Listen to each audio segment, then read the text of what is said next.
So మొత్తానికి టన్నెల్లో చిక్కినటువంటి వాళ్ళ పరిస్థితి ఇంకా జాడ దొరకట్లేదు. వాళ్ళ కోసం రెస్క్యూ టీమ్స్ అనేకమైనటువంటి ప్రయత్నాలు చేస్తున్నప్పటికీ కూడా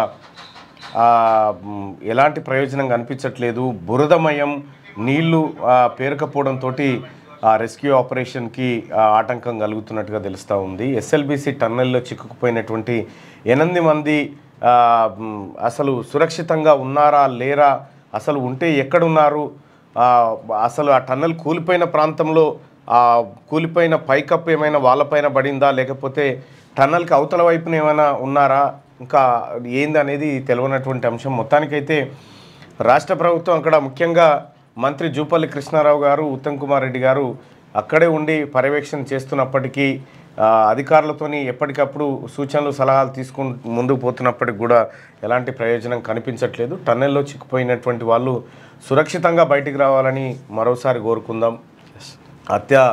అత్యంత విషాదకరమైనటువంటి వార్త ఎస్ఎల్బిసి టన్నెల్లో జరిగినటువంటి ఘటన.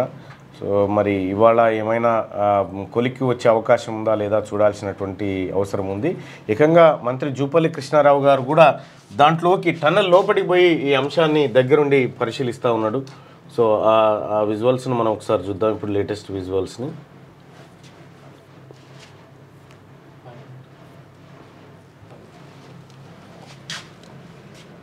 ఇది ఈ టన్నెల్కి సంబంధించినటువంటిది ఏరియల్ వ్యూ. టన్నెల్ అందులోంచి వస్తుంది అట్లా.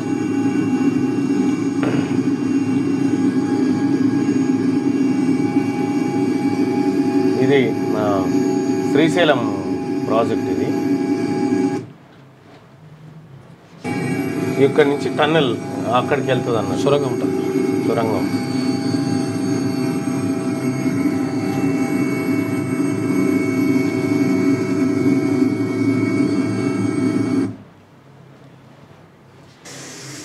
టన్నెల్ లోపల పరిస్థితిని మనం చూడొచ్చు. ఇక్కడ వాటర్ ఎక్కడికక్కడ ఊరుతా ఉన్నాయి. అగో పిలిస్తే పలుకుతారేమని ప్లాన్ చేస్తున్నారు కానీ పలుకుతలేదు.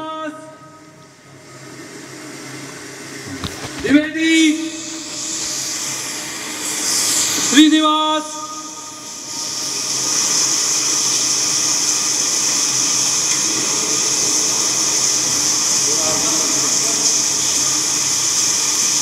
रिंग तो दिख रहे हैं सर आगे तक, ये रिंग दिख रहे हैं आगे तक. ఈ ప్రాంతంలోనే ఉండాలి వాళ్ళు. बेड लास्ट आ गया साहब, ये बेड डैमेज होगा आगे. ये रिंग ठीक है, लेकिन देखिए रिंग ठीक है आगे तक. ఇక్కడ వరకు రింగ్ కరెక్టే ఉంది, అక్కడ వరకు ఏం ఇబ్బంది. आगे वीडियो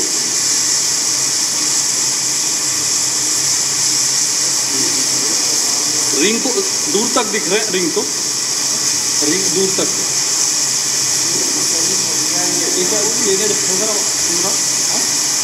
13,500 ना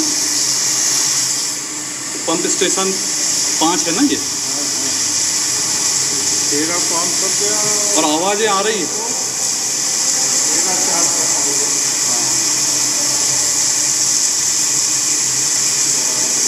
मनोज श्रीनिवास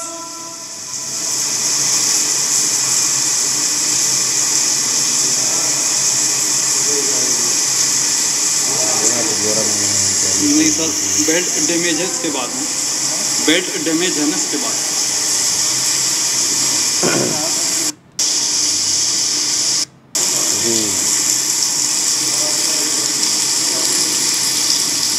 ఎన్డీఆర్ఎఫ్ ఎన్టీఆర్ఎఫ్ బృందాలు అందులో దిగినప్పటికీ కూడా పెద్దగా ప్రయోజనం కనిపిస్తలేదు. ఎందుకంటే ఇప్పటి వరకు ఘటన జరిగి దాదాపు 48 గంటలు కావస్తూ ఉంది.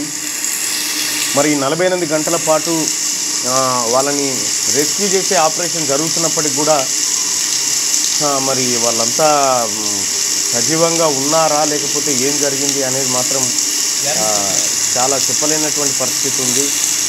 మరి ఇటువంటి ఘటనలు జరిగినప్పుడు ఎప్పుడైనా బయటపడ్డ సంఘటనలు ఎన్ని ఉన్నాయనేది మనం చూసుకుంటే, థాయిలాండ్లో ఒకసారి ఫుట్బాల్ టీం గుహలోకి వెళ్ళి దాదాపు 14-15 రోజుల పాటు అక్కడ గుహలో ఉండడం జరిగింది. వాళ్ళని రక్షించడానికి అనేక ప్రయత్నాలు చేసిరు.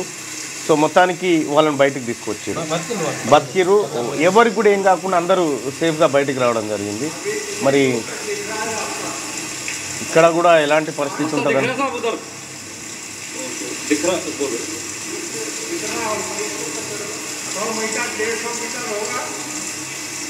ఇట్లా కూలిపోయింది ఇదంతా.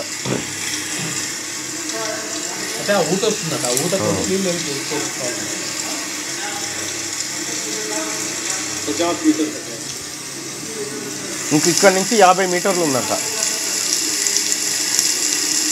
అప్రాక్సిమేట్గా.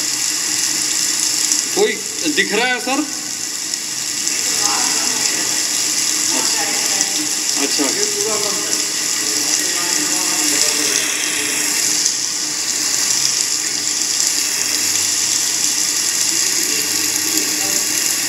వాటర్ వస్తూనే ఉన్నాయి కంటిన్యూస్గా చుట్టుపక్కల నుంచి. ప్లస్ బురద ఇదంతా దీని కారణంగా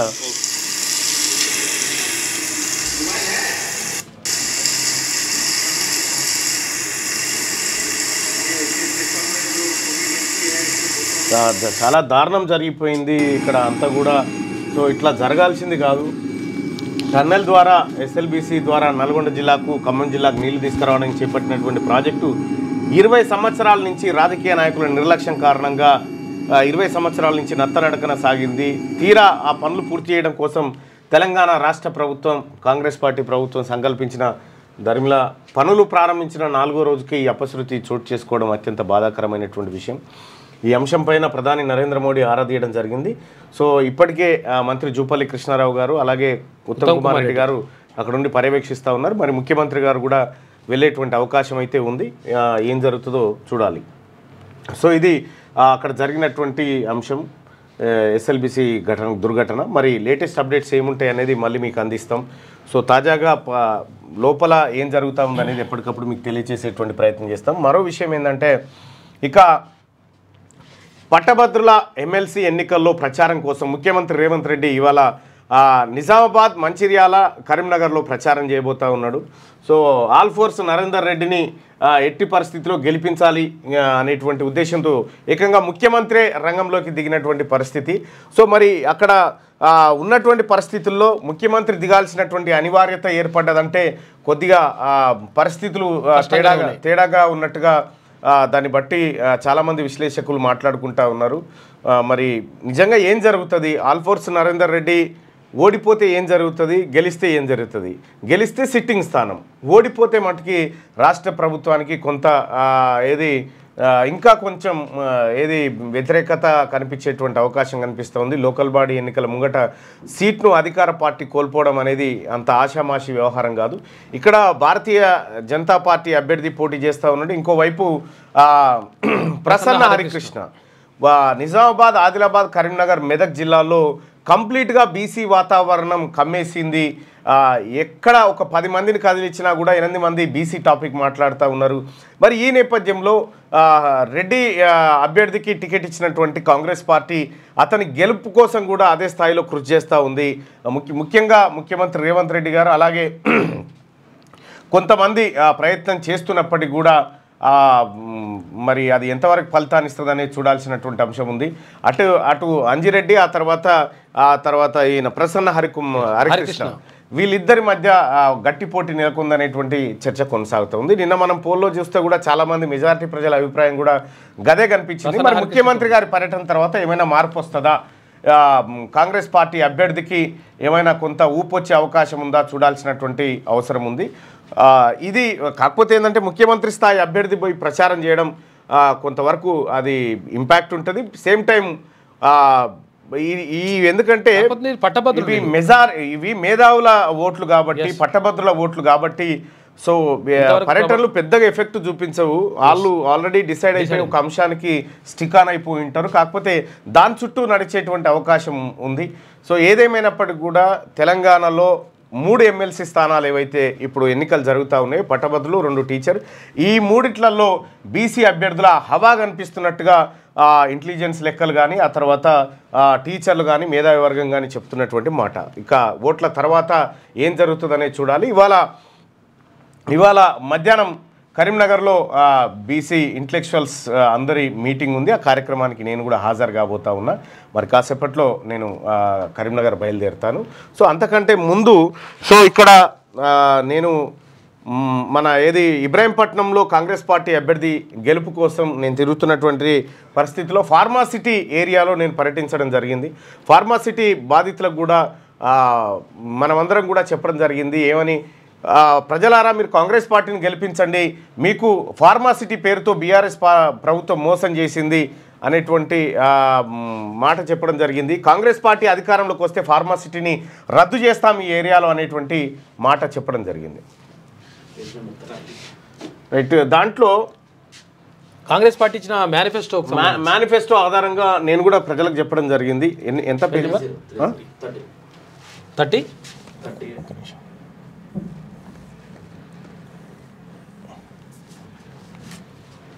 30వ పేజీ ఇదేనా? The pharmacity policy in Rangareddy district will be reviewed as per the aspiration of the farmers and High Court orders, and steps will be initiated to either to abolish it or to shift it to other suitable place. అంటే దాన్ని తొలగించాలంటే తొలగిస్తాము, లేదంటే వేరే place కన్నా మారుస్తాము. అవి రైతులు తర్వాత high court order ఆధారంగా ఈ స్టెప్స్ తీసుకుంటామని కాంగ్రెస్ పార్టీ హామీ ఇవ్వడం జరిగింది. దాని ఆధారంగానే మనం కూడా ప్రజలకు హామీ ఇవ్వడం జరిగింది. ఇలా ఏమైందంటే మరి ఎవరు దొరుకుతురో లేదో ఆ ఇబ్రాహీంపట్నం ఎమ్మెల్యే తానికి పోయినా అయిపో మంది వచ్చి నా ఆఫీస్ కాడ కూర్చున్నారు. ఇప్పుడు ఆ ఫార్మాసిటీ ఆ రైతులంతా వచ్చి నా ఆఫీస్ కాడ కూర్చున్నారు. వాళ్ళకు చూడు ఇప్పుడు నేనేం సమాధానం చెప్పాను. ఎందుకంటే అప్పుడు ప్రచారంలో కూడా పాల్గొన్నాను. అప్పుడు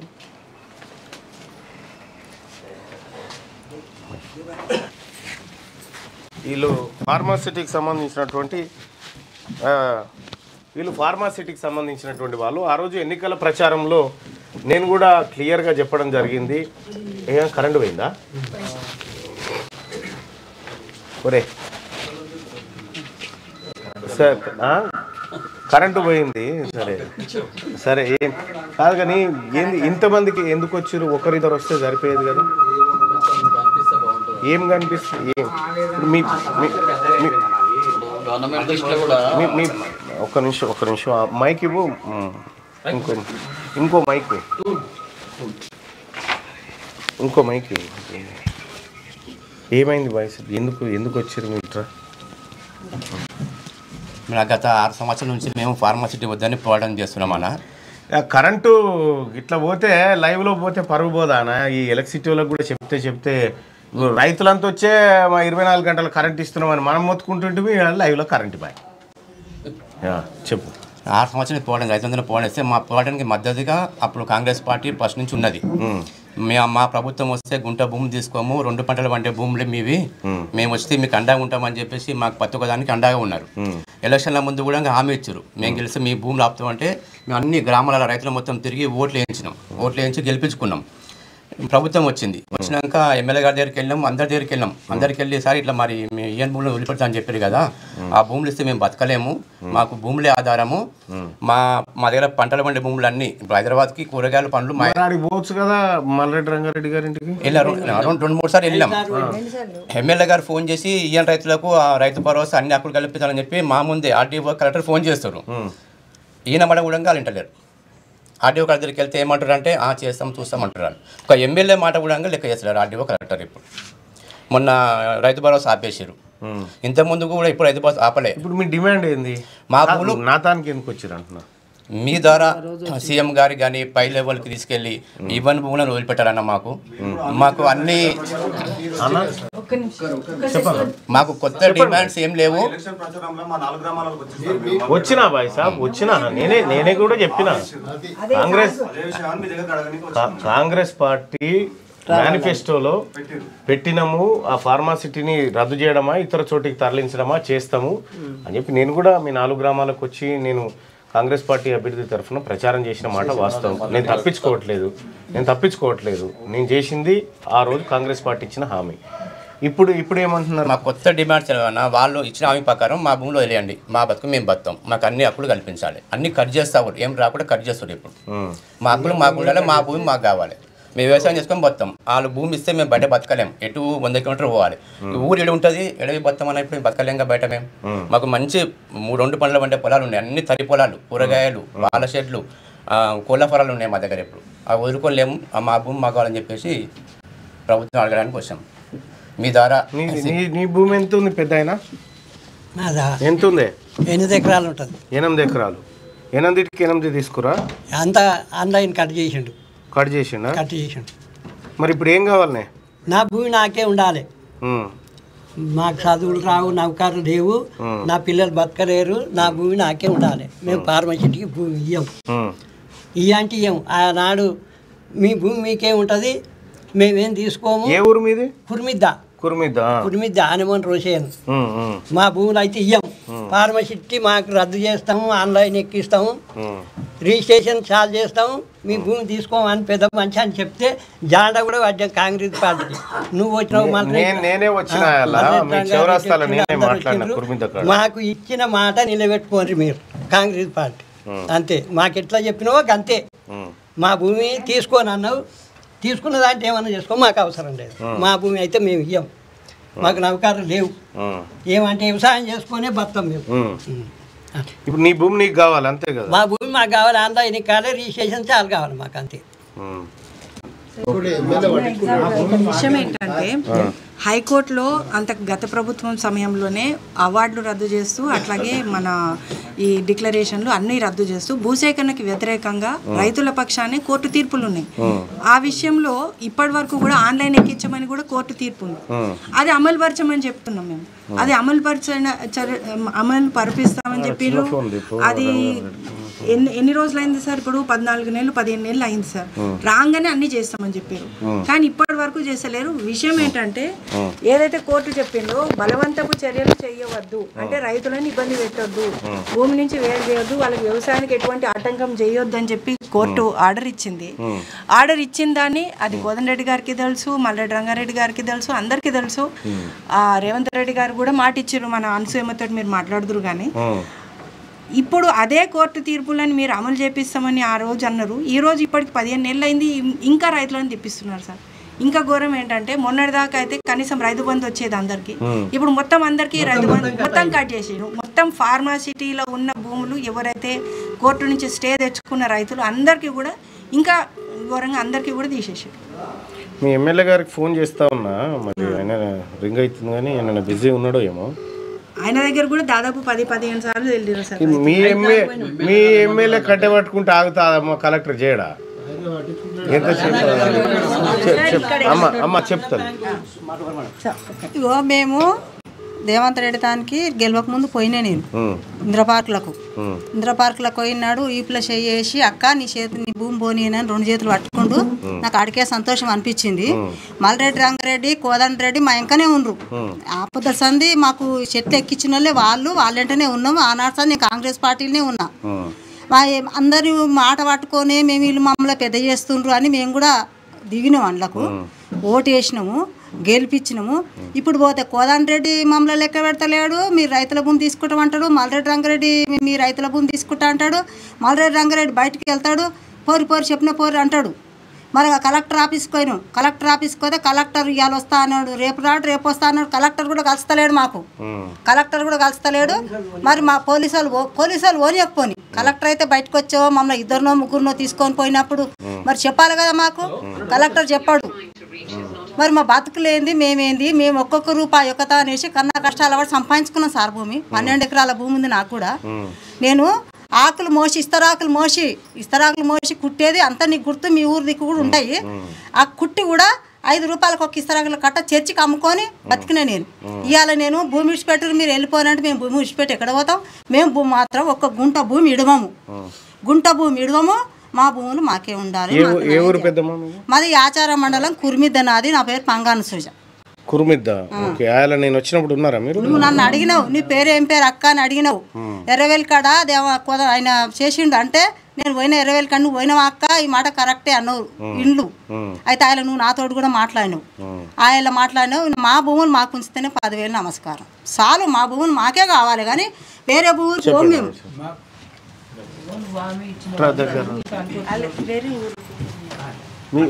అంత కుర్మిద్దోలేనా? నీదే ఊరే? నా తాటిపడితే సత్యనారాయణ. నీకు ఎన్ని ఎకరాల భూమి? నాకు 1 ఎకరా 1 గుంట భూమి. ఆ 1 ఎకరా 1 గుంట భూమి అనే 4 కొడుకులము, నేను, మా కోడళ్ళు, పిల్లలు. నాకు 10 కొడుకులకు కలిసి 8 మంది మనవలు మనవరాళ్ళు. అందులోనే బతుకుతాం మేము. ఏదిరే గంటెట్లా బతుకుతామని నువ్వు క్వశ్చన్ చేయి, చెప్తాను. అబద్ధంగా కాదు. అందులోనే 4 ఆవులు చదువుకుంటా. అందులోనే ఒక 2 రూమ్లో పెట్టి ఒక కోళ్ళ ఫారం వేసుకొని నాటుకోళ్ళని చదువుకుంటా. అందులో ఇన్ని పూల చెట్లు పెట్టుకుంటా. ఆ 1 ఎకరం మీదనే నా కొడుకులు బయట ఇది అదో కష్టం చేసి అది మేము బతుకుతాం. అలాంటి మాది నాన్నకు మైపారెడ్డి నా పేరు. నాకు 8 ఎకరాల పొలం, 8 ఎకరాలు సార్ నాకు. అయితే ఈ ప్రభుత్వం వచ్చినాక మాకు భూమి ఇచ్చిపెడదని చెప్పింది. మేము పాదయాత్ర చేసినాం. పాదయాత్ర చేసినందుకు ఈ ప్రభుత్వం ముందుకు వచ్చింది, గెలిచింది. మాకు మాత్రం కేసులు వేసిన భూమి, బ్రహ్మన్ భూమి మొత్తం మాకు ఇచ్చి పెడితే ఇప్పటికైనా ఈ ప్రభుత్వానికి కొద్దిగా ధన్యవాదాలు చెప్తున్నాం సార్. ఇంకెవరైనా మాట్లాడతారా?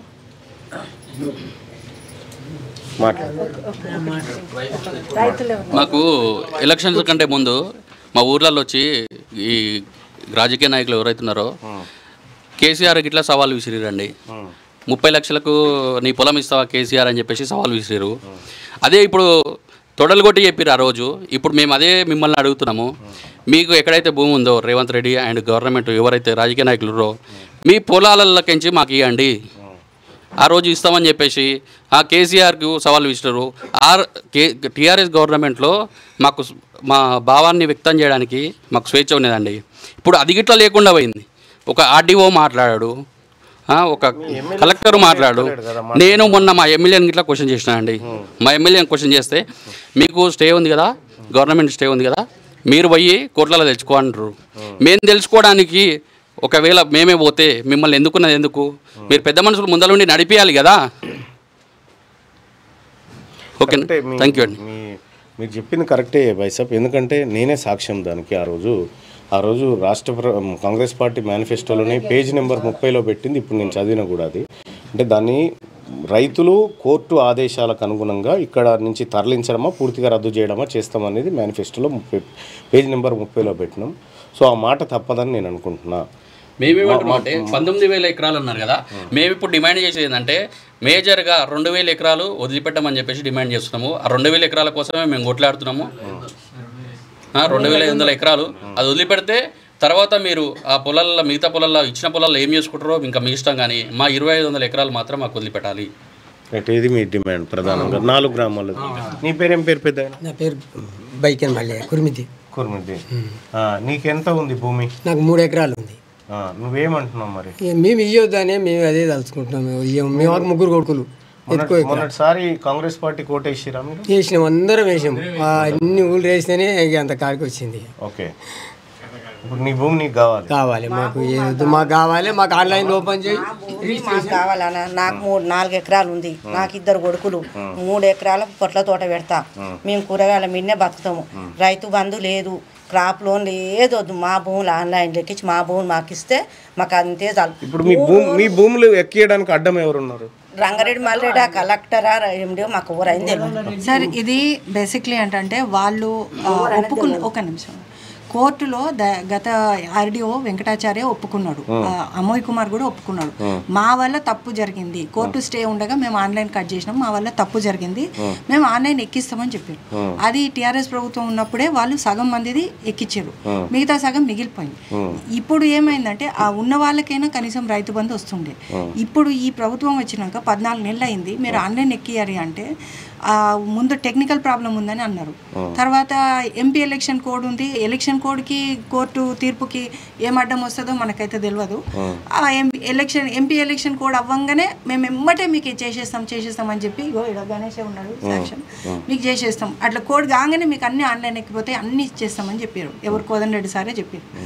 ఆ తర్వాత అప్పటి నుంచి దాని తర్వాత నుంచి ఇగో ఒక కొత్త ప్రాజెక్ట్ వస్తుంది, ఫ్యూచర్ సిటీ ప్రాజెక్ట్ వస్తుంది, రైతులు కొంతమంది నష్టపోవాలి అంటే మరి నష్టపోవడానికే రైతులు అందరూ కలిసి ఓట్లు వేయించారా, మేము గెలిపించినామా అంటే ఒకటైతే ఇక్కడ ఉన్న అందరికి చెప్తా ఉన్నా, కాంగ్రెస్ పార్టీ మేనిఫెస్టోలో ఏదైతే చెప్పిందో అది ఇంప్లిమెంట్ చేయడం కోసం మాత్రమే మేము పనిచేస్తాం. దానికి వ్యతిరేకంగా ఏ పని చేసినా తీన్మార్ మల్లన్న మీ పక్షాన్నే ఉంటాడు. దానికి వ్యతిరేకంగా జరగడానికి వీల్లేదు. మేము ఇచ్చిన హామీ 100% అదే. ఆ హామీ ప్రకారమే జరగాలి. ఇందులో తీన్మార్ మల్లన్న ఇంకోరని కాదు. మీరు మీ జీవితాలు ముఖ్యం. మా పదవులు మీరు పెట్టిన భిక్ష. మీరు బిచ్చం వేస్తే మాకు పదవులు వచ్చినాయి. ఒక విషయం చెప్తాను, మీరు బిచ్చం వేస్తే మాకు పదవులు వచ్చినాయి. ఆ పదవులను పెట్టుకొని మేము మిమ్మల్ని మోసం చేస్తామంటే తప్పు. అందుకోసం ఇక్కడ నేను ప్రచారం చేసిన ఆఫీస్కి వచ్చారు, నన్ను అడిగే హక్కు మీకుంది, నన్ను గల్లాబట్టి అడిగే హక్కు మీకుంది. ఇది నేను చెప్తా ఉన్నా. నేనేం చెప్తా ఉన్నా, ఆ హక్కు మీకుంది. ఒకవేళ మేము మీకు న్యాయం చేయలేనప్పుడు మాకు పదవులు వేస్ట్. అందుకోసం చెప్తా ఉన్నాం, తీన్మార్ మల్లన్న మీ గ్రామానికి వచ్చి ఎన్నికల ప్రచారంలో ఏం చెప్పిండో దానికి నేను కట్టుబడి ఉన్నా. దాన్ని తప్పకుండా మీ భూములు పోకుండా మీకు ఏదైతే హామీ ఇచ్చినో అది కాపాడడానికి మేము సిద్ధంగా ఉన్నాం. ఫ్యూచర్లో మా దగ్గర మాత్రం మళ్ళీ కాంగ్రెస్ ఎమ్మెల్యే కాలేరు. ఓకే, కాంగ్రెస్ పార్టీ నుంచి. ఎందుకంటే ఇగో మాకు ఇట్లా మంచి ప్రామిసులు చేసి ఇట్లాంటి ప్రామిసులు ఇట్లా మమ్మల్ని రైతులను మోసం చేస్తున్నారంటే ఏం చెప్పాలి చెప్పండి. బాయ్ సాబ్, కాంగ్రెస్ పార్టీది కాదు, నేను ఒకటి గుర్తుపెట్టుకోండి. కాంగ్రెస్ పార్టీ హామీ క్లారిటీ ఉంది. ప్రభుత్వం తీసుకున్న నిర్ణయం వల్ల ఇబ్బంది అయితే ఉంది. ఈ కాంగ్రెస్ పార్టీ ఇప్పుడు నేను ఒక మాట చెప్తా, ఈ దేశంలో ఓన్లీ ఈ ప్రాంతంలో 26 లక్షల ఎకరాల భూములను పేదోళ్ళకి పంచింది ఇందిరాగాంధీ. అవునా కాదా? ఇందిరాగాంధీ కదా పంచింది. 26 లక్షల ఎకరాలు పంచింది. అటువంటి పార్టీకి మీకు ఏమైనా మంచి చేయాలనే ఉంటుంది తప్ప మిమ్మల్ని మోసం చేయాలనేటువంటి ఉద్దేశం ఉండదు. సరే, రాజకీయపరమైనటువంటి ఎలక్షన్స్ వచ్చినప్పుడు ఒకరిని మీరు గెలిపిస్తారు, ఒకరిని ఓడగొడతారు, మీకున్నటువంటి అభిప్రాయాన్ని వ్యక్తం చేస్తారు. దాన్ని కాదనం, దాన్ని శిరసావహించాల్సిందే మేమందరం కూడా. కానీ ఒక మాట ఏంటంటే, కాంగ్రెస్ పార్టీ ఏ హామీ అయితే ఇచ్చిందో ఆ హామీకి నాది బాధ్యత. మీ మీద నమ్మకం ఉంటే మీ దగ్గరకు వచ్చాం సార్. మీకు కరెక్ట్ మీరు చేస్తారు, సీఎం దృష్టికి తీసుకెళ్ళి కరెక్ట్ ఈ రైతులకు న్యాయం చేస్తారు. 225 ఎకరాలు ఖచ్చితంగా మీరు నెరవేరుస్తారని మా నమ్మకం పెట్టుకొని ఖచ్చితంగా కూరగాయలు వేసుకుపోయేది ఉంటే ఇసిపెట్టి కూడా మీ దగ్గరకు మేము వచ్చినాం సార్. ఖచ్చితంగా మీ దగ్గర న్యాయం జరుగుతుందని మాకు అవగాహన ఉంది సార్. మల్రెడ్డి రంగారెడ్డి గారు ఇప్పటికి చాలాసార్లు మా దగ్గర విజిట్ చేసారు. ఎప్పుడు పదవిలో లేనప్పుడు మేము ఎక్కడ స్ట్రైక్ చేసి అక్కడ వచ్చిండు, ఎక్కడ మేము అక్కడికి వచ్చిండు. అదేవిధంగా పాదయాత్ర చేసి కూడా మేము 2 days రైతులము దాదాపు ఒక 60 కిలోమీటర్లు నడుచుకుంటూ వచ్చినప్పుడు అతను ముందు వచ్చి నిల్చున్నాడు, మాట్లాడిండు. వితిన్ 1 weekలో ఒకవేళ ఆన్లైన్లో ఎక్కియకుంటే మళ్ళీ వచ్చి ఇన్నే ధర్నా చేస్తా అన్నాడు. 1.5 year బ్యాక్ సార్, 2 years అయింది ఆల్మోస్ట్. ఇంతమంది కష్టపడి ఆయన ఇంటికి పోతున్నా, ప్రతి దగ్గర పోతున్నా సార్. 1 గంట స్పేర్ చేయలేడు సార్ మా కోసం. 1 గంట స్పేర్ చేసి ఆర్డీఓ ఆఫీస్కో కలెక్టర్ ఆఫీస్కి వచ్చి, బాబు వాళ్ళ కోటాడు చాలా క్లియర్గా ఉంది, ఆన్లైన్లో ఎక్కియమని చెప్పి ఇవన్నీ కలిపిమని చెప్పేసి ఎందుకు వేట్లా 1 hour స్పేర్ చేయలేదు సార్ మా కోసం. ఎమ్మెల్యే కాగానే అయిపోయిందా సార్? ఇప్పుడు మల్రెడ్డి రంగారెడ్డి గారిదే కాదు, నాది కూడా బాధ్యతనే బాయ్ సార్. నేను చెప్తాను, నాది కూడా బాధ్యతనే. మీరు విలువండి అన్న, ఎక్కడికి నేను రావన్నా వస్తా, నేను వచ్చి సమాధానం. ఆయన 7 మీటింగ్ అయితే అడుగుపోయినాం సార్. వాళ్ళు ఏసీ కార్లో పోవచ్చు, మేము బైకులు మాకు ఉన్న వసతులు బస్సులో ఎలాగైనా సరే నడుచుకుంటా సార్. మాల్ దగ్గరికి నడుచుకుంటూ పోయినా సార్ మేము మీటింగ్కి. మాకు బైకులు ఉన్నాయి కానీ ట్రాఫిక్ ఫుల్ అయితే నడుచుకుంటూ పోయినాము. రావిరాల మీటింగ్ అయితే పోయినాం సార్, ఇక్కడ తుగూడలు అయితే పోయినా సార్. ప్రతి దగ్గరికి మేము పోయినా సార్. ఎందుకు జస్ట్ ఫస్ట్ వచ్చేసి కాంగ్రెస్ అభిమానం సార్. మేము చిన్నప్పటి నుంచి కాంగ్రెస్ ఉన్న అవసరం చెప్తున్నాం. తర్వాత సెకండ్ వచ్చేసి సెల్ఫిష్ అనుకోండి, ఏమనుకోండి సార్, సెల్ఫిష్ అనుకోండి సార్. ఆ ఫ్యూచర్ సిటీ పడుతుందా డెవలప్మెంట్ మాకు ఐఎమ్ సెల్ఫిష్ చెప్తున్నా సార్. నేను కూడా ఎడ్యుకేటెడ్ పర్సన్ సార్. సెల్ఫిష్గా ఆలోచిస్తాను సార్. మా ఊరు మాకు కావాలి సార్. ఎందుకంటే మేము ఉన్నంత సార్, నేను సరే జాబ్ చేసుకుంటా సార్, మా అమ్మ నాన్న వ్యవసాయం చేస్తారు సార్. నేను బతా సార్ హైదరాబాద్ ఎట్లా ఉన్నా. వీళ్ళు చాలా మంది పాపం చదువుకోని వాళ్ళు ఉన్నారు, జాబులు చేయని ఉన్నారు సార్. వాళ్ళు ఎట్లా బతకాలి సార్? నేను బతా సార్, భూమి అయినా బతా. కానీ నేను నాకు జాబ్ ఉన్నా సార్, నేను జాబ్ ఉంది అయినా నేను వచ్చిన సార్. ప్రతి దగ్గర కోత ప్రతి దగ్గర ఫైట్ చేయడానికి ట్రై చేస్తాను నేను. మీ పేరు? నా పేరు ముత్యాల అనంతరెడ్డి సార్. ముత్యాలన్న, నేను అనంతరెడ్డి అన్న. నేను ఒకటి చెప్తా ఉన్నా, నేను కూడా బాధ్యున్నే. మీరు ఎక్కడికి పిలుస్తారో పిలవండి, మీరు ఎక్కడ కూర్చుంటారో కూర్చోండి. నేను ఇప్పుడు 3 సార్లు చేసిన, ఇగో 3 సార్లు కాల్ చేసిన బాయ్ సార్. 3 సార్లు చేసిన. ఉన్నాడా? హలో రంగన్న, గుడ్ మార్నింగ్ అన్న. Good morning. ఏంది మందినంతా నా ఆఫీస్ కాడికి తోలినావు? ఏమన్నా? ఇగో ఈ కురుముద్ద ఈ 4 గ్రామాల మంది నా ఆఫీస్ నిండా నిండిపోయారు. ఓ కురుముద్ద అది ఏం లేదు అన్న. ఇప్పుడు నేను వాళ్ళను ఫార్మాసిటీ వద్దన్నదే మనము. అవును. ఫార్మాసిటీ రాకుండా చేసిందే మనము. ఆల్రెడీ ఎవరైతే అక్విజేషన్ ఉన్నారో ముందే చెప్పిన, నేను ఎన్నికల కంటే ముందు చెప్పినన్నా, అక్విజేషన్ అయిన వాళ్ళను నేను రిటర్న్ ఇవ్వలేను. కానీ ఇప్పుడు కొత్తగా మనము అక్విజేషన్ చేయనిచ్చేది లేదు. ఒకసారి అక్విజేషన్ అయితే అది చట్టంలో ఉంది. ఇప్పుడు వీళ్ళు ఏమామి అడుగుతారు అంటే మా 2500 ఎకరాల భూమి. నోటీసులు వచ్చినాయి సార్. ఇప్పుడు ఒక్క నిమిషం అన్న, ఇగో ఈయన ఒకసారి మాట్లాడతాడు ఇక్కడ. మాట్లాడు అన్న. రంగన్న, ఈ 2500 ఎకరాల భూమి ఏదైతే ఉందో ఇది మాకే ఉండాలి, దీన్ని ఆన్లైన్లోంచి తీసేసి మాకు నోటీసులు పంపిస్తూ ఉన్నారు, మాకు ఇబ్బంది జరుగుతూ ఉంది. కలెక్టరు, తర్వాత ఆర్డీఓ గారు, తర్వాత మీరు, మీ ముగ్గురు కలిసి అసలు దీన్ని పట్టించుకోవట్లేదు అనేది వీళ్ళ ఆరోపణ. అన్న నేనేమంటున్నా, వాళ్ళు నా దగ్గరికి ఇదివరకు కూడా వచ్చిండ్రు. నేనేం చెప్పిన క్లియర్ గా, నేను అక్విజేషన్ అయిన భూమిని వాపసు ఇప్పియలేను. అక్విజేషన్ కానిది ఏంటంటే చట్టంలోనే ఉందన్న. అక్విజేషన్ ఒకసారి అయినాక అక్విజేషన్ చెయ్యనియొద్దు. చెయ్యనియని దాకా మన బాధ్యత. చేసిన తర్వాత అక్విజేషన్ చేసినాక వాపస్ తీసుకుంటే అది వాళ్ళు మనం చెప్పినా కానీ తీసుకొని చట్టం చేసింది కదా అన్నది. ఒకసారి వీళ్ళతో మాట్లాడు, ఒకసారి చెప్పండి సార్. ఇది మనము ఆల్రెడీ అక్విజిషన్కి వ్యతిరేకంగా కోర్టు నుంచి ఆర్డర్లు తెచ్చుకున్న భూముల గురించి మాట్లాడుతున్నాం సార్. స్టే ఉన్న భూముల గురించి మాట్లాడుతున్నాం. నేనే మాట్లాడుతున్నాను సార్. అమ్మా, అక్విజిషన్ అయిన భూమి కాకుండా కొత్తగా చేయొద్దు అనేది ముందు నుంచి మీరు మాయంబడే ఉన్నారు. అవునా? కొత్తగా భూముల గురించి మాట్లాడతలేం సార్. పాత భూములే ఇప్పటి వరకు కూడా కన్సెంట్ ఇయ్యని భూములు ఉన్నాయి కదా సార్, వాటి గురించే కదా ఇప్పటిదాకా పంచాయతీ అవుతుంది. మొత్తము అక్విజిషన్ అయిపోయిన దాన్ని మనం ఏం చేస్తామమ్మా? ఇది అక్విజిషన్ ఎట్లా అయ్యింది సార్? కాలేదు సార్, భూసేకరణనే పూర్తి కాలేదు. దాని మీద స్టే ఉంది. కొన్నిట్లలో అవార్డులు రద్దయినాయి. మేడిపల్లిలో మొత్తం భూములవి అవార్డులే రద్దయిపోయినాయి, డిక్లరేషన్ రద్దయింది. చేసిన భూసేకరణ అనేది తప్పు అని కోర్టు తీర్పు కూడా ఇచ్చింది కదా సార్. దాన్ని మనం కోర్టు తీర్పు అట్లా ఇస్తే తప్పకుండా నేను మీకు మద్దతు చేస్తా. మొన్న కూడా మీ క్యాంప్ ఆఫీస్కి వచ్చినప్పుడు, మీ ఇంటికాడికి వచ్చినప్పుడు కూడా ఇదే ముచ్చట మాట్లాడారు. రంగన్న, ఎక్కడున్నారు రంగన్న మీరు? నేను ఇంటికాడ ఉన్నానా? ఇప్పుడు ఇగో ఈ మంజనంత జర నీ దగ్గర తోలుతా, వీళ్ళని కూర్చోబెట్టి మాట్లాడి మనం ఏదైతే హామీ ఇచ్చినామో నీ ఎన్నికల ప్రచారానికే కదా నేను వచ్చిన. మనం ఏమి ఇచ్చినామంటే నీకు కూడా ఐడియా ఉండాలి చూడన్నా.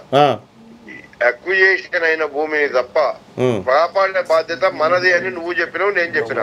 నేను ఆ రోజు నీతో కూడా చెప్పిపించిన, ఎక్కడ ఆ ఏరియాలో పోయినప్పుడు. అంటే నేను అది అన్నట్టు నాకు గుర్తులేదన్నా, ఎందుకంటే ఫార్మాసిటీ రద్దు చేస్తామనేటువంటి మాట చెప్పినాము. రద్దు అయింది, ఫార్మాసిటీ రద్దు అయింది.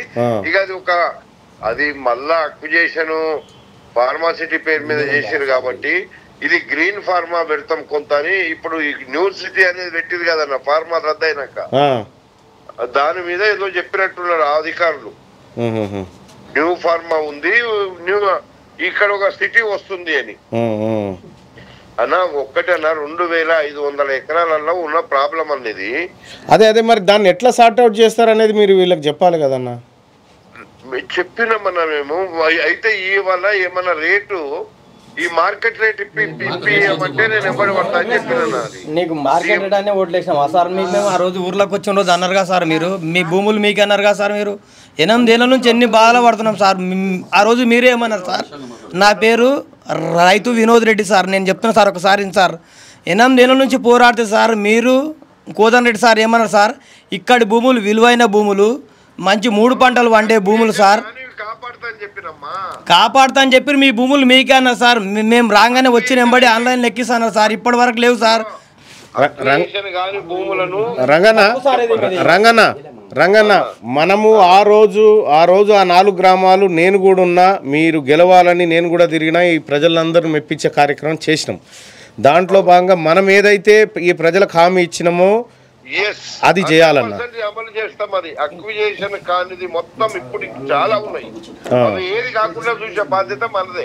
నేను వీళ్ళని అందరిని ఒకసారి పంపిస్తున్నా మీ దగ్గరికి, మీరు ఒకసారి మాట్లాడి వాళ్ళ ప్రాబ్లం ఏందో వినండి అన్న. ఓకేనా? రైట్ అన్న.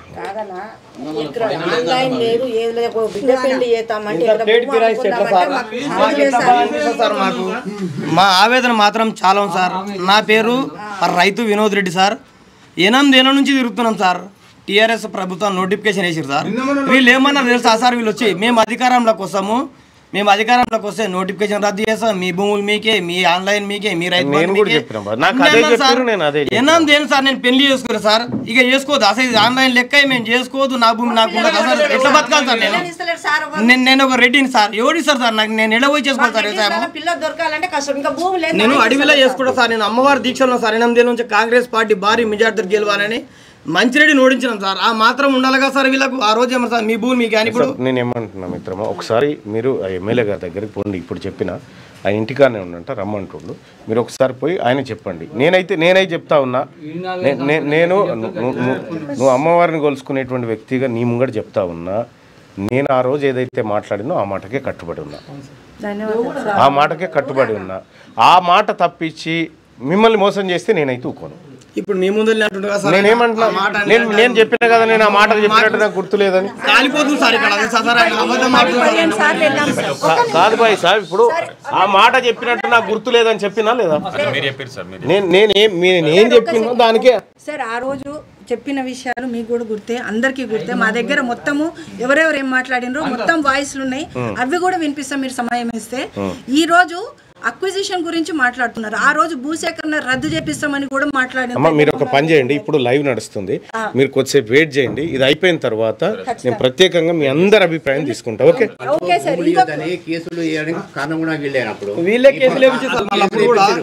సరే ఇగో నేనైతే ఒకటి చెప్తున్నా, నేను ఎన్నికల ప్రచారంలో పాల్గొని మీకు హామీ ఇచ్చిన ఆ హామీ తప్ప ఇంకా వేరే జరగడానికి వీల్లేదు. కాంగ్రెస్ పార్టీ హామీ అది, కాంగ్రెస్ పార్టీ హామీ అది మా పార్టీ ఇచ్చినటువంటి హామీ, దాన్ని ప్రొటెక్ట్ చేస్తా, ఖచ్చితంగా దాన్ని కాపాడుకుంటా.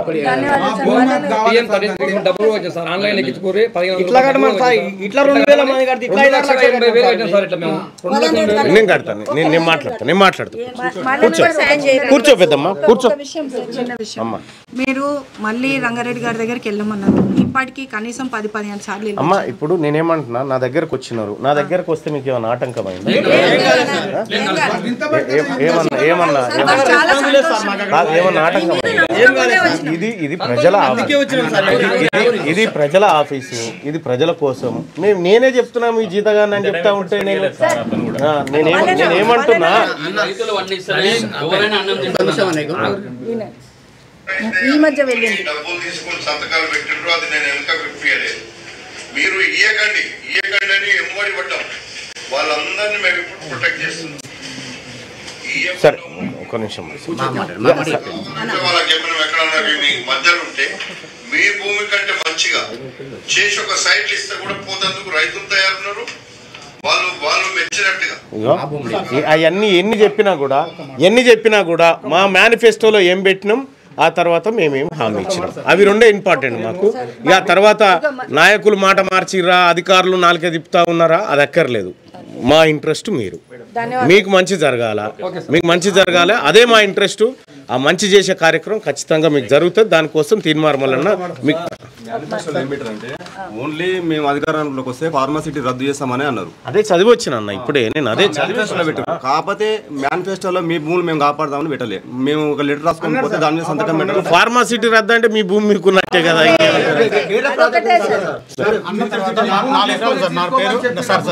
యాచార మండలం నారాయణనగర్ విలేజ్ మలేష్ సార్, నేను డీలర్ చేస్తారు. నాకు ఉన్నది 4 ఎకరాలు, 5 ఎకరాలు ఉంది సార్. మా తమ్మికి 1 ఎకరా, మా నాయన పేరుని ఒక 4 ఎకరాలు ఉంది సార్. మా పెద్ద నాయనలకు 1 ఉన్నది. ఈ 4 ఎకరాలు సార్ అట్లా నిలబడతారా అమ్మా, ఇది మన ఆఫీసు. అట్లా 4 ఎకరాలల్లా నేను పెద్దగా సార్ దగ్గరికి పోయినా, క్యాంప్ ఆఫీస్కి పోయినా. సార్ ఎట్లా కాపాడతారు సార్ అంటే, మేము ఈయనలకు మాత్రం కాపాడుతాం బాబా అని సార్. అంటే ఆయన మాట ఏంటి సార్, నేను ఒక 20 లక్షలు పెట్టి సెట్ వేసుకున్నాను సార్. ఇప్పుడు నాకు అదే జీవాధారం సార్, అది దాని మేము బతున్నాం సార్. మా పిల్లలకు జాబ్ లేదు, ఆ 4 ఎకరాలతోనే జీవనం చేసుకుంటాం సార్. మాది అదే సెట్ వేసుకున్నాం, దాంట్లో ఒక 20 లక్షలు పెట్టి సార్ నాకు. సరే పెద్ద మల్లేష్ అన్న, నేను ఒకటి చెప్తా ఉన్నా, నేనే క్లియర్గా చెప్తా ఉన్నా, మా పార్టీ ఇచ్చిన హామీని ఎవరైనా తప్పితే, మా పార్టీ ఇచ్చినటువంటి హామీని ఎవరైనా తప్పితే నేను మీ పక్షాన్ని నిలబడతా. ఓకేనా? ఇప్పుడు ఫార్మాసిటీ క్యాన్సిల్ చేసినాం అని చెప్తున్నారు. ఫార్మాసిటీ క్యాన్సిల్ చేసి ఫ్యూచర్ సిటీ కట్టామంటున్నారు. కానీ ఏ సిటీ కడితే మాకెందుకండి? మా భూములు కావాలని మేము కొట్లాడుతున్నాము. మీరు అరే ఇంకోటి మేము ఫ్యూచర్ సిటీ ఇక్కడ తీసుకొస్తాం, 4 సిటీ తీసుకొస్తాం అంటే మేము కొట్లాడేదే మా భూముల కోసం. సిటీ ఒకటి కావాలంటుంటారు ఆయన. ఉన్న సిటీని డెవలప్ చేయమంటే మీకు చేతన అయితే లేదు. ఒక ఫ్లైఓవర్ కట్టారు, ఏం చేయరు. మా భూములు మాకు కావాలి, మాకు ఎట్లాంటివి వద్దు, మా భూములు మాకు కావాలి. Right by sir. మీరు కూర్చోండి. పెద్దమ్మ అందులో కూర్చోపో, అందులో కూర్చోపోరు. ఇట్లా నిలబడకండి, అట్లా కూర్చోండి. బాను లోపల కూర్చోబెట్టు. మహిళల్ని కూర్చోబెట్టు, మగవాళ్ళు నిలబడి ఏం కాదులే. మహిళల్ని కూర్చోబెట్టు, అందులో కూర్చోపో. చేస్తా పెద్దమ్మ, అందులో కూర్చోపోరు. అందులో కూర్చోపోరు. మీరు కూర్చోపోరు. నాకు మన్మరాలు పెళ్ళి ఉంది. ఇప్పుడు 6 తారీఖు నాడు లగ్గం ఉంది. ఫోన్లో పంపిస్తారు మావాడు పత్రిక కూడా. 1 ఎకరా భూమి ఇస్తానని ఒప్పుకున్నా నేను. పిల్లగాడు అంటూ నా పేరు రిజిస్ట్రేషన్ చేస్తేనే పెళ్లి చేసుకుంటే లేకుంటలేదు అంటుండ పిల్లగాడు. చౌటుప్పల దగ్గర ఎలిమినాడు. మాది కూడా మా అమ్మగారు అదే ఊరు, పిల్లగాంది అదే ఊరు. చేయాలనా వద్దా నేను కదా ఒకటే బాధ నాకు. చేద్దాం పెద్దమ్మ, కూర్చోపోరు. అందరితో మాట్లాడిపిస్తా. కూర్చోరు మీరు, కొన్ని మంచినీళ్ళు అందరికి.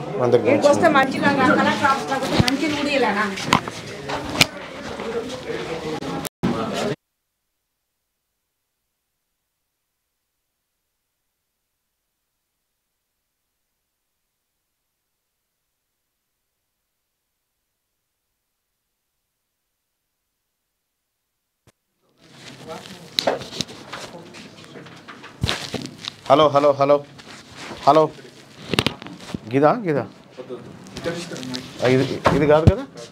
హలో అంటే అది ఫార్మాసిటీ రద్దు విషయంలో కాంగ్రెస్ పార్టీ మేనిఫెస్టోను నేనే ఈ ప్రజలకు వివరించి చెప్పిన. కాంగ్రెస్ పార్టీ అధికారంలోకి వస్తే ఫార్మాసిటీని రద్దు చేస్తామని చెప్పడం జరిగింది. మరి ఎమ్మెల్యే గారితో మాట్లాడితే ఫార్మాసిటీ రద్దు అయిందని చెప్తా ఉన్నాడు. వీళ్ళేమో ఫార్మాసిటీ రద్దు అయిన తర్వాత మళ్ళీ మా భూములు ఎందుకు తీసుకుంటున్నారనేటువంటి ఆందోళన వీళ్ళ నుంచి వస్తూ ఉంది. సో ఈ ప్రజలకు మనం సమాధానం చెప్పాల్సినటువంటి అవసరం. ఎందుకంటే వీళ్ళందరూ కూడా నిక్కచ్చిగా మన మాట నమ్మి కాంగ్రెస్ పార్టీకి ఓట్లేసినటువంటి ప్రజలు కాబట్టి వీళ్ళందరి తరఫున ఖచ్చితంగా మన గొంతు ఉండాలి. ఇది కాంగ్రెస్ పార్టీని నమ్మి ఓటేసినటువంటి ప్రజలకు మనం భరోసా ఇవ్వాల్సినటువంటి అవసరం ఉంది. అది ఫార్మాసిటీ. సో ఇట్లా ఈయన చూసి ఇంకా బయట చూడాలి మంది ఎట్లున్నారు. చాలా ఉన్నారు, విపరీతమైనటువంటి వచ్చారు ముఖ్యమంత్రి గారు.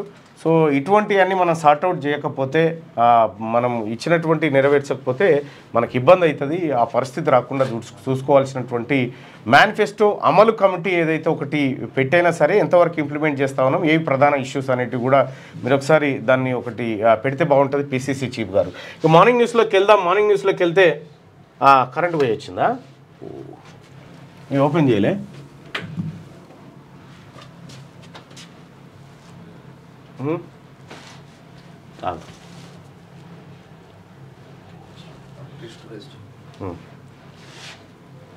రైట్.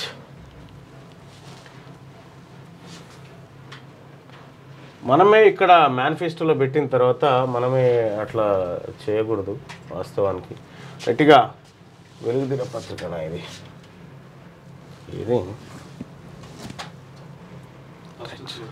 రైట్. వెలుగుదిన పత్రికలో ఉన్నటువంటి వార్తల్ని చూద్దాం ఒకసారి. స్వర్ణకాంతుల్లో యాదగిరిగుట్ట దివ్య విమాన బంగారు గోపురాన్ని ఆవిష్కరించిన సీఎం రేవంత్. ఘనంగా మహాకుంభాభిషేకం సంప్రోక్షణ పూజల్లో పాల్గొన్న సీఎం దంపతులు. వేదాశీర్వచనం అందజేసిన ఆలయ అర్చకులు. నారసింహుడి నామస్మరణలతో పులకించిన గుట్ట. దేశంలో ఎత్తైన 5 అంతస్తుల మొదటి స్వర్ణతాపడం గోపురం ఇదే అంటూ దేశంలోనే ఎత్తైన 5 అంతస్తుల స్వర్ణ తాపడం, ఇది బంగారు తాపడంతో చేసినటువంటి గోపురం ఇది. ఆ గోపురానికి సంబంధించినటువంటి విజువల్స్ను లేవన్నా ఈ రీస్టోర్ గుడ్ చూద్దాం. ఇక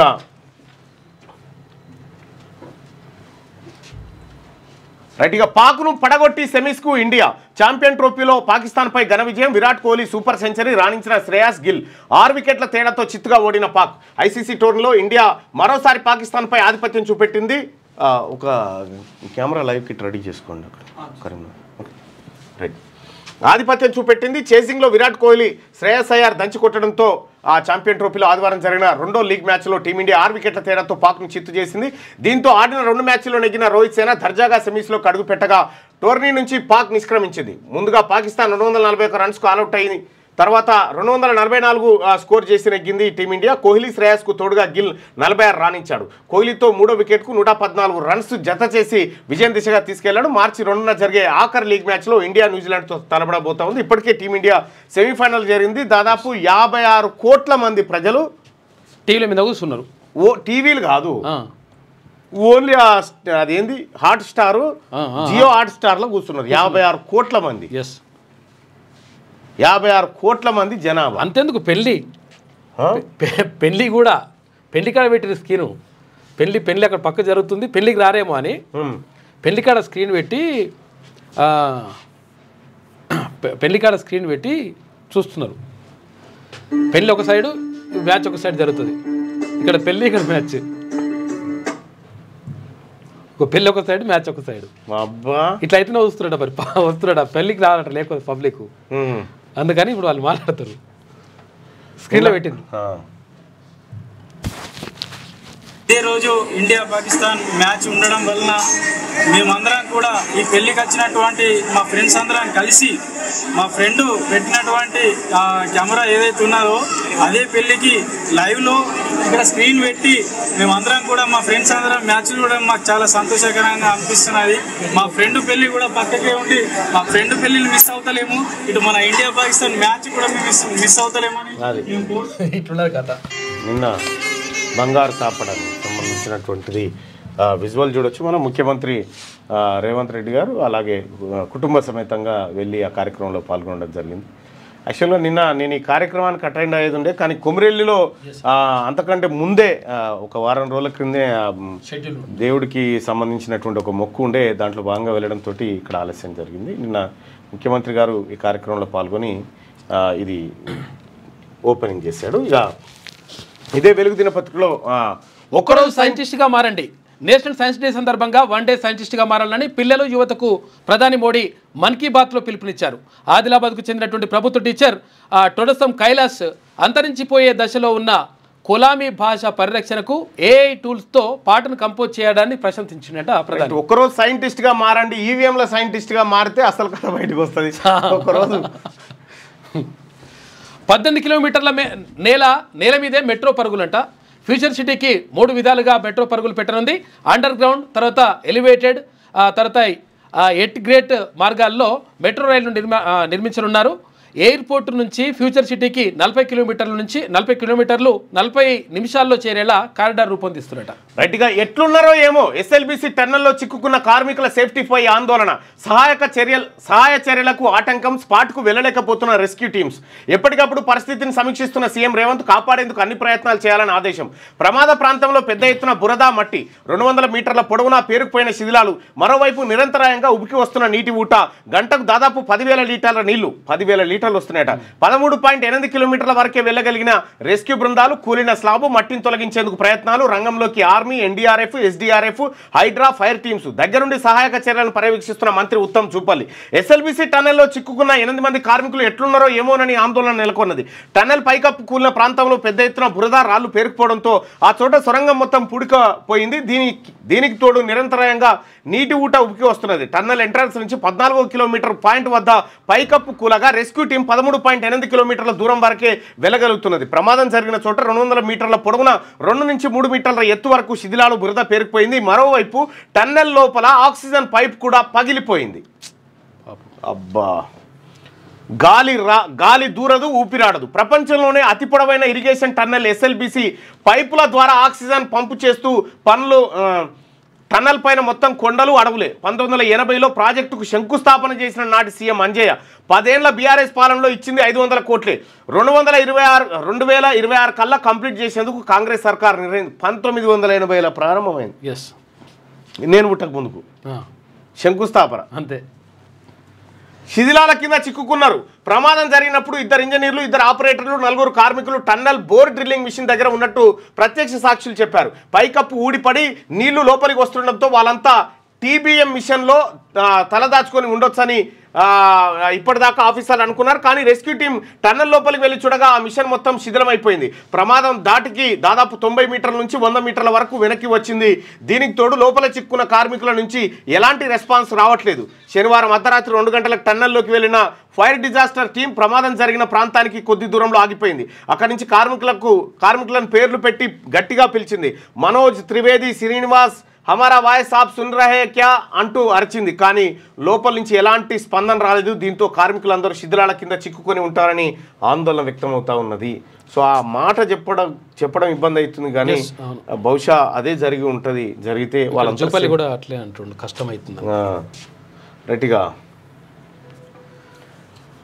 రాజలింగమూర్తి హత్య కేసులో గండ్ర అనుచరుడు ఎఫ్ఐఆర్లో ఏఐటిగా బీఆర్ఎస్ నేత కొత్త హరిబాబు వివరాలు వెల్లడించిన భూపాలపల్లి జిల్లా ఎస్పీ కిరణ్ కారే. రాజలింగమూర్తిని చంపితే బెయిల్ ఇప్పిస్తానన్న హరిబాబు, ఖర్చులు కూడా తానే భరిస్తానని హామీ. 7 నిందితుల అరెస్టు, హరిబాబు సహా పరారులో 3 ఉన్నారట. రాజలింగమూర్తి హత్య కేసులో కొత్త మలుపు తిరిగింది. ఈ హత్యలో బీఆర్ఎస్ లీడర్ భూపాలపల్లి మున్సిపల్ మాజీ వైస్ చైర్మన్ కొత్త హరిబాబు పాత్ర ఉన్నట్టు పోలీసులు తేల్చారు. భూపాలపల్లిలో ఈ నెల 19న హత్యకు గురైన నాగవెల్లి రాజలింగమూర్తి కేసు వివరాలను ఆదివారం జిల్లా ఎస్పీ కిరణ్ కారే మీడియాకు వెల్లడించారు. బీఆర్ఎస్ నేత భూపాలపల్లి మాజీ ఎమ్మెల్యే గండ్ర వెంకటరమణారెడ్డి ప్రధాన అనుచరుడైన హరిబాబు పేరును ఎఫ్ఐఆర్లో ఏఐటిగా నమోదు చేసినట్టు చెప్పారు. రాజలింగమూర్తిని చంపితే బెయిల్ నేనే తీసుకొస్తా, మీ ఖర్చులన్నీ నేనే చూసుకుంటా అని హంతకులకు హరిబాబు భరోసా ఇచ్చినట్టుగా పేర్కొన్నారు. ప్రస్తుతం అతను పరారులో ఉన్నారని, అతను విచారిస్తే మరిన్ని విషయాలు బయటకు వస్తాయని చెప్తా ఉన్నారు. అయితే ఏదేమైనప్పటికీ కూడా ఇప్పుడు గండ్ర సత్యనారాయణకు ఆ తర్వాత వెంకటరమణారెడ్డి ఇద్దరికి సమఉజ్జిగా ఇంకో బీసీ లీడర్ తయారైంది ఆయన. ఓకే, నేను ఇక్కడ ఈ దుకాణం ఖతం చేస్తే ఖతం అవుతుందని చేసిరట్టు, అదొక చర్చ. మరి ఈయన హస్తం ఎంతవరకు ఉన్నదో చూడాలి, కానీ ఇది ఒకటి నడుస్తుంది. రాష్ట్రం అదానీ ఏడాదిలో కట్టిన ట్యాక్స్ అంట 58,104 కోట్లు. వివిధ వ్యాపారాల్లో ఉన్న అదానీ గ్రూప్ 2023-24 ఆర్థిక సంవత్సరంలో ప్రభుత్వానికి 58,104 కోట్ల రూపాయల ట్యాక్స్ కట్టింది. అయితే అంతకుముందు ఏడాది చెల్లించినటువంటి 46,610 కోట్ల రూపాయల ట్యాక్స్తో పోలిస్తే ఇది 11,494 కోట్లు ఎక్కువనంటారు. రాష్ట్రం దివాలా తీసే రోజులు వస్తాయి, అప్పులతోనే ప్రభుత్వాన్ని నడిపిస్తున్నారు కిషన్ రెడ్డి. గత సర్కార్ 8 లక్షల కోట్ల అప్పులు చేసింది. ఈ సర్కార్ అదే పద్ధతిలో పోతున్నది. అభివృద్ధిపై రేవంత్ సవాల్కు నేను రెడీ, హైదరాబాద్లో బిల్డర్లను కాంగ్రెస్ లీడర్లు బెదిరిస్తున్నారని ఆయన ఆరోపణ చేస్తూ ఉన్నారు.